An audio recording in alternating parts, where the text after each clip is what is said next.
Oi, estamos aqui para mais um vídeo e nesse vídeo nós vamos resolver uma questão proposta pelo vestibular da Unicamp, uma das mais renomadas universidades do Brasil, né, ali em Campinas, no estado de São Paulo.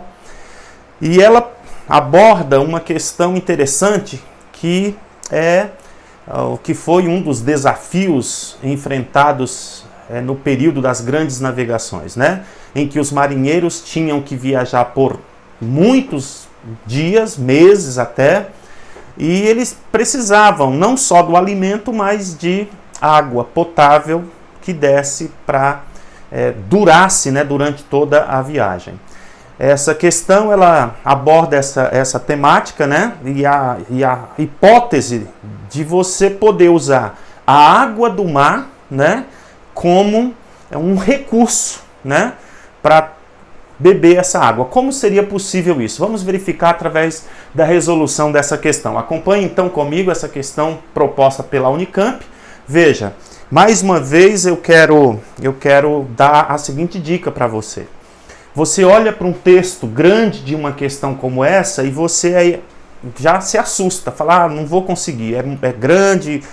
Leia com calma, leia com atenção, e você vai ver que é possível resolver as questões com um conhecimento bem pequeno de química, não precisa tanta coisa assim, e a matemática básica também, né? Então vamos lá, olha.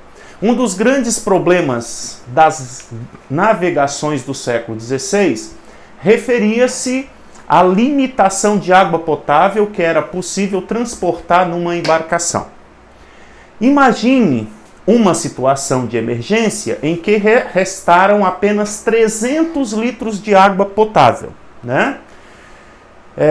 Considere-se a água potável completamente livre de sais minerais, né? Vamos imaginar que eles tenham pegado essa água da chuva, tá bom? Por exemplo, tá? A água do mar não é apropriada para o consumo devido à grande concentração de cloreto de sódio, né? Sal de cozinha, cerca de 25 gramas por litro. Porém, o soro fisiológico, 10 gramas por litro. Um pouquinho menos, né? 9 gramas por litro, mas enfim, em torno de 10 gramas por litro. Se os navegantes tivessem conhecimento da composição do soro fisiológico, poderiam usar a água potável para diluir a água do mar, de modo a obter soro e assim teria um volume maior de líquido para beber, ok? Então, se os marinheiros tivessem o conhecimento da composição do soro e também um pouquinho de conhecimento de química, né, de diluição de soluções, eles poderiam pegar a água do mar, usar os 300 litros de água potável que eles tivessem para misturar a uma quantidade de água do mar, assim aumentando a quantidade de líquido para beber, tá certo? Então a primeira questão que é proposta aqui no exercício é a seguinte: que volume total de soro seria obtido com a diluição se todos os 300 litros de água potável fossem usados para este fim? Então o cara não pode errar, porque se ele errasse, né, e colocasse mais água do mar do que deveria, ele poderia salgar até os 300 litros de água potável que ele tivesse. Então não dá para cometer erros, né? Mas não é uma coisa difícil de fazer. Então vamos verificar aqui as informações que temos no exercício, tá? As informações são fáceis de serem encontradas, então nós temos aqui 300 litros de água potável, tá certo? A água do mar, ok? Ela tem uma concentração de 25 gramas por litro. O soro fisiológico, a concentração de 10 gramas por litro, seria a solução que eu pretendo conseguir, né? Então, pegar a água do mar, que é 25 gramas por litro de sal, e diluir esta água, uma certa quantidade dela, até atingir a concentração de 10 gramas por litro, usando para essa diluição 300 litros de água, ok? Então, o exercício trata, portanto, de diluir a água do mar. de forma a obter o soro. Essa é a questão. Tudo bem? Então vamos lá para a letra A do exercício, né? Que trata justamente dessa diluição. Então vamos lá. A água do mar nós vamos chamar de solução inicial, tá bom? Solução inicial. O soro é a solução final, ok? A água potável é a água que nós vamos usar para diluir a água do mar, ok? Bom, o volume de água que nós temos é 300 litros, tá bom? O volume inicial da água do mar é o que eu preciso saber. Quer dizer, eu preciso saber quanto de água do mar eu vou pegar para acrescentar 300 litros de água potável e fazer então a diluição de forma a obter o soro, que é a solução final, tá bom? Então, eu sei, porém, de uma coisa, que o meu volume final vai ser o volume inicial, que eu não sei, né? Eu vou ter que determinar quanto de água do mar eu vou pegar, mais os 300 litros de água. Então, o volume final vai ser o volume de água do mar que eu vou pegar, volume inicial, mais 300 litros de água, né?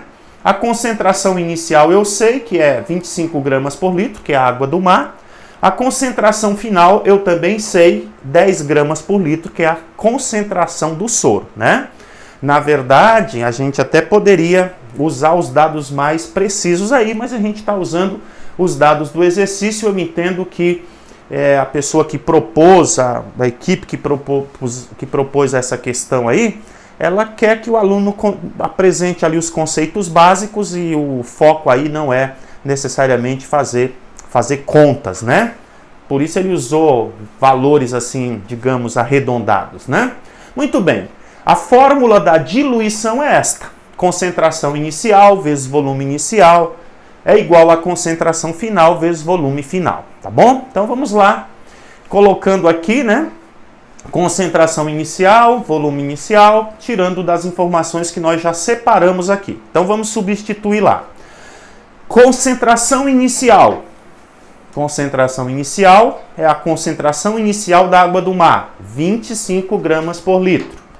Como eu tenho gramas por litro na concentração inicial e gramas por litro na concentração final, eu nem preciso colocar essas unidades, já que elas vão ser canceladas na conta, né, na resolução do problema, né?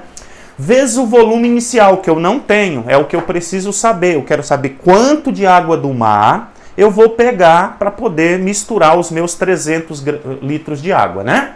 Concentração final é a concentração do soro, 10 gramas por litro, vezes o volume final. O que é o volume final? Ora, é o volume inicial, né? O volume da água que eu vou pegar, da água do mar, mais 300 litros, tá bom? Muito bem. Então vamos lá. Aqui vai ficar 25 VI e aqui eu vou fazer 10 VI mais 10 vezes 300, ok? Então 25 VI, aqui 10 VI mais 10 vezes 300, 3.000, tá bom? Bom, aqui o que eu vou fazer? Eu vou pegar esses 10 VI, levar para o lado de lá, certo? Ele vem com sinal negativo. Então vai ficar 25 VI menos 10 VI igual a 3.000, certo? Então 25 VI menos 10 VI igual a 3.000. Muito bem. Aqui 25 menos 10, 15 VI, ok? Então 15 VI igual a 3.000, tá? 15 VI igual a 3.000. Claro que aqui agora, como esse 15 está multiplicando o VI, eu vou tirar ele desse lado, trazer para cá, mudando, né, a operação, né? Quando eu inverto o lado do sinal, né, do sinal de igual, quando eu inverto, se ele está do lado esquerdo e eu trago para o lado direito, eu inverto a operação. Se aqui é multiplicação, vem dividindo, tá bom? Então vai ficar VI igual a 3.000 dividido por 15, e aí você tem a resposta que é 200 litros. 200 litros é o volume inicial.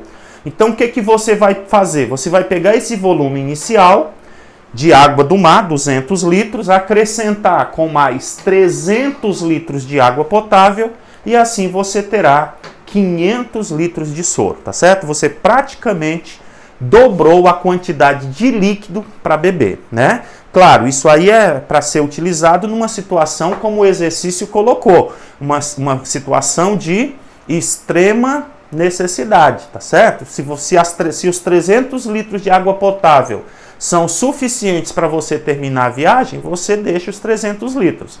Mas se você está vendo que aqueles 500 litros, que aqueles 300 litros iniciais são poucos, né? Então você precisa acrescentar, aí você precisa de mais volume, né? Então, uma possibilidade é essa diluição da água do mar, uma questão interessante aí, né?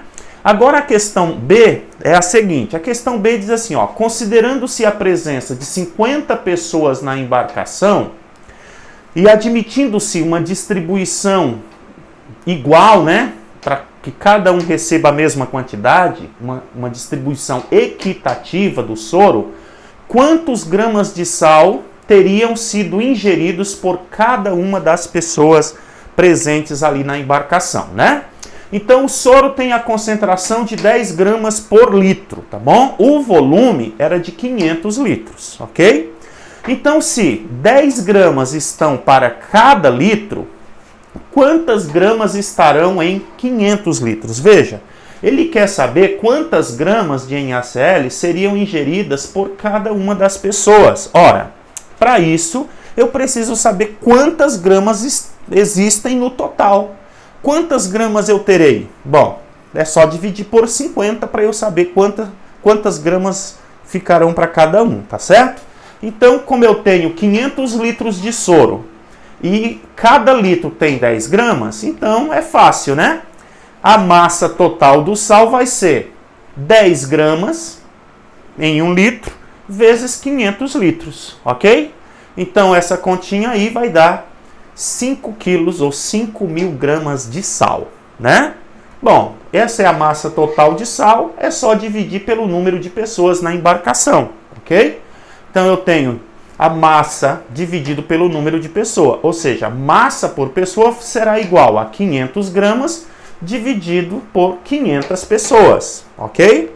E aí a massa de sal por pessoa será 100 gramas, ok? Portanto, a letra B, bem fácil, aí a matemática realmente bem simples, com valores assim, tudo fáceis de serem trabalhados, né?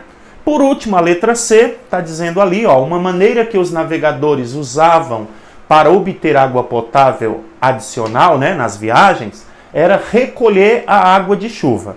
Considerando-se que a água da chuva é originária em grande parte da água do mar, como se explica que ela possa ser usada como água potável? Bom, isso é uma questão simples, conceitual. Claro que quando a água evapora, ela não arrasta o sal, é só a água que evapora, né? Então, a água ela é um líquido, ela tem ali sua pressão de vapor. Mesmo a presença do sal diminui um pouco essa pressão de vapor, mas ela continua tendo essa pressão de vapor, ou seja, as moléculas de água estão ali se movendo dentro do mar, né? E aí, algumas delas rompem essa barreira da pressão e acabam subindo. Então, na evaporação, apenas a água evapora, né? É por isso que a gente, por exemplo, consegue obter o sal de cozinha nas salinas, né? Que no Brasil, no Nordeste do Brasil, nós temos aí um dos maiores produtores de sal do planeta, né? Ali no Rio Grande do Norte, por exemplo, que você tem o quê? Você tem as salinas. Como é que funciona, basicamente? Você enche os tanques com água e deixa a água evaporar. Sob a ação do sol, sob a ação dos ventos, a água evapora e deixa nos recipientes o sal, tá certo? Então, ao evaporar a água, só a água evapora. O sal permanece nos oceanos. Claro, né? Se você considerar que o ambiente atmosférico está limpo, então quando a água da chuva vem, ela traz poucos poluentes e, enfim, ela realmente é uma água que pode ser utilizada, inclusive para beber, ok? Essa foi a questão do dia. Espero que você continue acompanhando, né? A cada dia eu vou resolver uma questão de um bom vestibular, né? Aqui do Brasil ou do Enem. para que você possa ir acompanhando esses assuntos e se desestressando um pouquinho aí durante esse período de quarentena. Até a próxima!